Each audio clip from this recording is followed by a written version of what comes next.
हरिओम. अनुभव कथन राजेसिंह आंबरे, वरळी गाव आहे.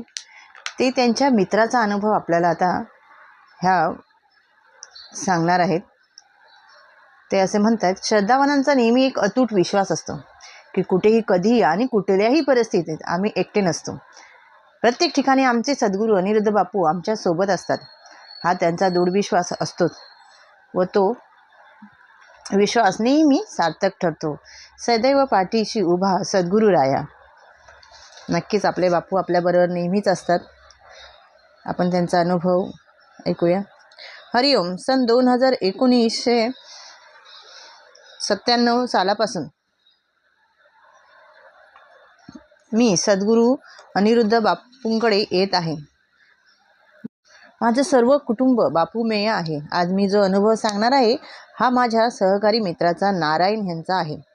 हा अनुभव लिहित असताना ते आज 70च्या आसपास आहेत व ते त्यांच्या पत्नी दोघीही TIFR मध्ये कामाला होते. ते निवृत्त होऊन सध्या खारघरला राहतात.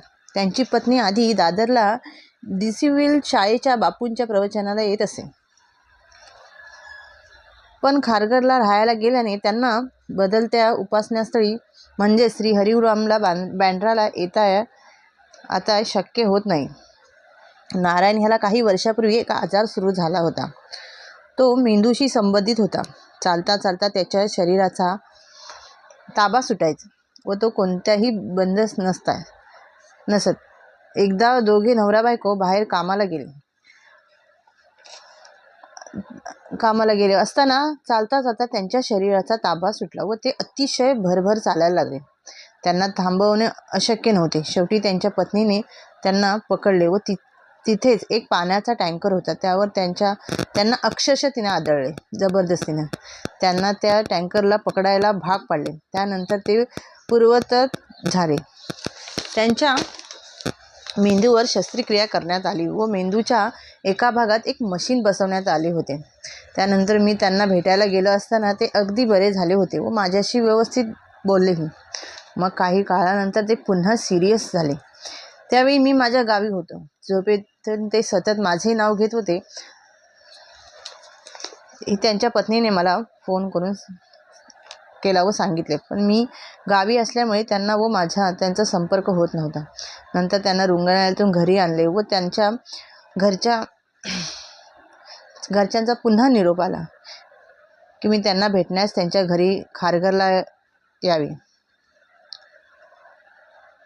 त्यांच्या मुलीने मी खारघरच्या घरात त्यांना भेटायला गेलो व त्यांच्या मुलीने दरवाजा उघडला. त्यांना बेडरूममधून दोघींनीही, पत्नीने व मुलीने, बाहेर ओढतच आणले. त्यांच्या शरीराचा मांसाचा गोळा झालेला पाहून मी चाट पडलो, कारण ह्या माणसाने माझ्यासोबत अनेक वर्ष काम केले होते. ट्रेनमध्ये कसे चढायचे ह्या व्यक्तीने मला शिकवले होते. मी मनातूनच बापूंना म्हटलं, बापू, ह्या व्यक्तीची अशी अवस्था झाली, मला भगवत नाही. त्यांना माझ्या बाजूला बसवलं व मी त्यांना विचारलं, तुम्ही कसे आहात? तेव्हा त्यांनी माझ्या हातात हात घेत मला 3-4 वेळा विचारले, कसे आहात? त्यांच्या पत्नी म्हणाल्या, ह्यांची स्मरणशक्ती गेली आहे हो, त्यांना काहीच आठवत नाही. तेच पुन्हा पुन्हा बोलतायत. त्याची ही अवस्था बघून मी बेचैन झालो. पुढे काय करणार असे मी त्यांना पत्नीला विचारले. त्यावर त्या म्हणाल्या, उद्या ह्या भाभा रुग्णालयात दाखल करणार आहोत, कारण त्या आधी TIFR मध्ये असल्याने त्यांना रुग्णालयात सहज दाखला मिळणार आहे. याची प्रकृती चिंताजनक असल्याने त्यांना रुग्णालयात न्यावे लागणार होते. मी बापूंना नामस्मरण करून सुरू केले. आता आपण ह्यासाठी काय करू शकतो हा विचार असतानाच मला आठवले की आपल्या खिशात उदी आहे.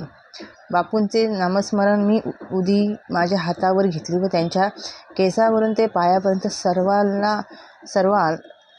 सर्व अंगाला लावली. त्यांच्या पत्नीला पाणी आणायला सांगितले व मी त्यांना उदी घालून ते पाणी पाजले. त्यांच्या पत्नी म्हटले, ही उदी म्हणजे संजीवनी आहे, हा माझा विश्वास आहे. तेव्हा तुम्ही त्यांच्या खिशात ठेवा. तुम्ही डॉक्टरकडे न्या व औषधं सुरू ठेवा, पण त्याबरोबर ही उदी नियमित लावा. माझ्या बापूंवर उदीवर पूर्ण विश्वास आहे. उदी लावल्यावर त्यांच्या पत्नीने त्यावेळी त्यांना पोळी भाजी भरवली व ही परिस्थिती त्याही 2 पोळ्या खाल्ल्या. त्या परिस्थितीही त्यांनी जेवण करून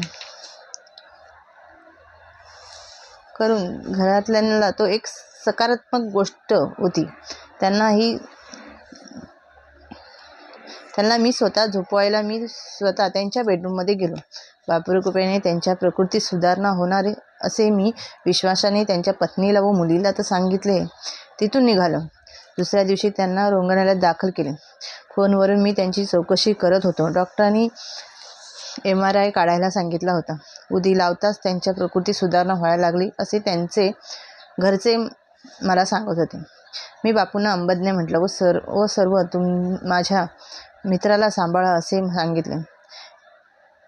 MRIचा रिपोर्ट आला. त्यांच्या मेंदूवर पूर्वी एक मशीन बसवले होते, ते आता बिघडले असल्याचे डॉक्टर म्हणाले. ह्या वयात पुन्हा शस्त्रक्रिया करणे धोक्याचेच होते. मागील शस्त्रक्रियेचे बरेच तास लागले होते. खूप पैसे खर्च झाले होते. डॉक्टर त्यांना रुग्णालयात काही दिवस ऑब्झर्वेशनखाली ठेवण्यात होते. पण डॉक्टरांचे असे म्हणणे होते की ह्या डॉक्टरांनी पूर्वी जी शस्त्रक्रिया केली होती त्यांनी पुन्हा एकदा तपासावे. पण ते आधीच डॉक्टर बाहेरगावी असल्याने कळले. काही दिवसांनी त्यांना घरी आणले व ज्या डॉक्टरांनी त्यांची आधी शस्त्रक्रिया केली होती त्यांच्याकडे नेण्यात आले व डॉक्टर म्हणाले, आता पुन्हा शस्त्रक्रिया होणे शक्य नाही. तेव्हा सर्व काही देवावर सोपवा व औषधे सुरू ठेवा. मी सतत त्यांच्या संपर्कात होतो. त्यांच्या हळूहळू 10% 20% अशी सुधारणा होती. पुढे त्यांच्यात 60% सुधारणा झाली व ते हळूहळू अंघोळ करू लागले. स्वतःची हळूहळू सर्व कामे करू लागले. पेपर वाचू लागले. स्वतः उठून जागेवरून बसू लागले. फक्त त्यांना एकटं कुठेही सोडत नव्हते. माझा पूर्ण विश्वास आहे की हे बापूंमुळेच माझा मित्र बरा झाला. आपल्या बापूची किमयाच खूप भारी. अंबज्ञ हरिओम श्रीराम. अंबज्ञ खूप छान अनुभव होता.